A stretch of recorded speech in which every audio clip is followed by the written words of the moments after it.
معاشرے کی غلط فہمی کہ قربانی کے تعلق سے بہت زیادہ پائی جاتی ہے۔ اکثر مارکیٹ میں اس طرح کے سوال پائے جاتے ہیں کہ بھئی قربانی میں کس کے نام کی قربانی کروں۔ ایسا چل رہا ہے مارکیٹ میں، دیکھیے کہ پچھلے سال میں نے ابا کے نام پہ کر دی تھی، اور اس سے پچھلے سال میں نے اماں کے نام پہ کر دی تھی، اور ایک سال میں نے بیوی کے نام پہ کر دی، اور اب کیا سوچ رہا ہوں کہ دوسرے بھائی کے نام پہ کر دوں، یا کسی بچے کے نام پہ کر دوں، بیٹی کے نام پہ کر دوں۔ تو یہ سوال نہ بہت زیادہ گردش کر رہا ہوتا ہے، اور بار بار لوگ اس طرح سے پوچھتے بھی ہیں کہ بھائی قربانی کس کے نام سے کریں۔ اور جب ان سے کہتے ہیں نا کہ بھائی قربانی آپ کو اپنے نام سے کرنا پڑے گی، تو وہ یہ کہتے ہیں کہ میں نے اپنے نام سے کر لی، اب کیا اماں کے نام سے کر دیتا ہوں، اور اب کیا ابا کے نام سے کر دیتا ہوں۔ اس طرح کا یہ سلسلہ چل رہا ہوتا ہے۔ اصل میں ایک سوال یہ بھی ہے کہ بھئی اس سوال کا لوگوں کو پتہ کیوں نہیں ہے، اس سوال کا جواب آتا کیوں نہیں ہے لوگوں کو۔ تو یہ ہمارے جو ائمہ مساجد ہیں نا، ان تمام کی ذمہ داری بنتی ہے کہ یہ مسائل قربانی صحیح انداز میں لوگوں کو سمجھانے کی کوشش کریں۔ اسی لیے ہمارے جو مصلی ہیں نا، سارے کے سارے ان مسائل کے اندر کمزور پائے جاتے ہیں۔ ایسی آپ نمازوں کو دیکھ لیجئے، نمازیں لوگ پڑھ رہے ہیں، 10 سال سے پڑھ رہے ہیں، 20 سال سے پڑھ رہے ہیں۔ جب اتنے سال سے وہ نمازیں پڑھ رہے ہیں، اس کے باوجود ان کو اتحیات نہیں آتی، سورہ فاتحہ نہیں آتی، سجدے میں کیا پڑھنا ہے یہ نہیں آتا، رکوع میں کیا پڑھنا ہے یہ نہیں آتا، تو شاید اس پر تھوڑی سی محنت کرنے کی ضرورت ہے۔ ایسی زکوٰۃ کا مسئلہ ہے، ہر سال لوگ زکوٰۃ ادا بھی کر رہے ہوتے ہیں، لیکن ابھی تک امیر انسان جو مدرسے سے مسجد سے تعلق نہیں رکھتا،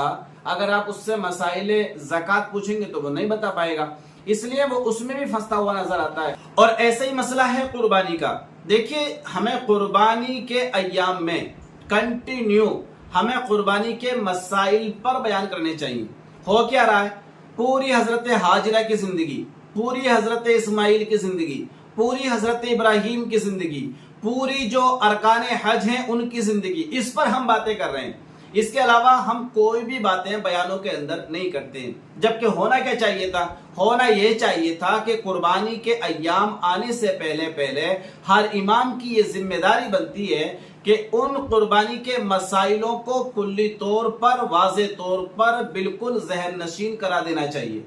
تاکہ ہر انسان سمجھ جائے کہ بھئی قربانی کس پر واجب ہے اور کس پر واجب نہیں ہے، کتنا استطاعت رکھنا ضروری ہے قربانی کرنے کے لیے، کتنا مال کا ہونا ضروری ہے قربانی کرنے کے لیے، مالک نصاب کیا ہے قربانی کرنے کے لیے، ان تمام مسائل کا یاد ہونا چاہیے ہر مصلی کو۔ لیکن ہوتا نہیں ہے، ہوتا اس لیے نہیں ہے کہ ہمارے ائمہ مسائلوں پر بات ہی نہیں کرتے ہیں۔ بات کرتے ہیں تو حضرت ابراہیم کو جنگل میں چھوڑ دیا، انہوں نے پیر کی ایڑیاں رگڑی، زمزم کا پانی چشمہ وہاں جاری ہو گیا، حضرت ابراہیم نے دوسری شادی کر لی، حضرت ابراہیم کو آگ میں ڈالا گیا۔ یہ دنیا بھر کی باتیں ہو رہی ہوتی ہیں، لیکن ہم اگر بات کریں مسائل قربانی پر تو میں امید کرتا ہوں الحمدللہ 80% لوگ مسائل قربانی سے آگاہ ہو جائیں گے، انہیں جان لیں گے کس طرح سے قربانی کرنی ہے، کیسے کرنی ہے، اور کس کے نام کی کرنی ہے۔ یہ سارے ڈاؤٹس ان کے ختم ہو سکتے ہیں۔ تو آئیے دیکھیے بات کر لیتے ہیں قربانی کس کو کرنا ضروری ہے۔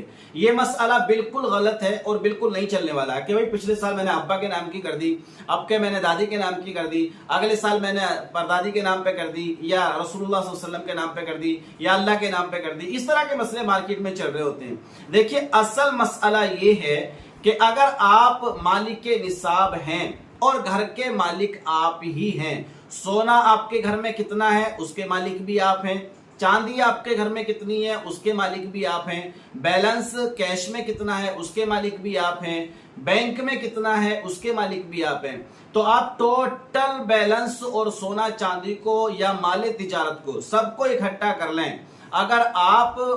مالک نصاب بن جاتے ہیں تو آپ کے اوپر قربانی واجب ہوتی ہے،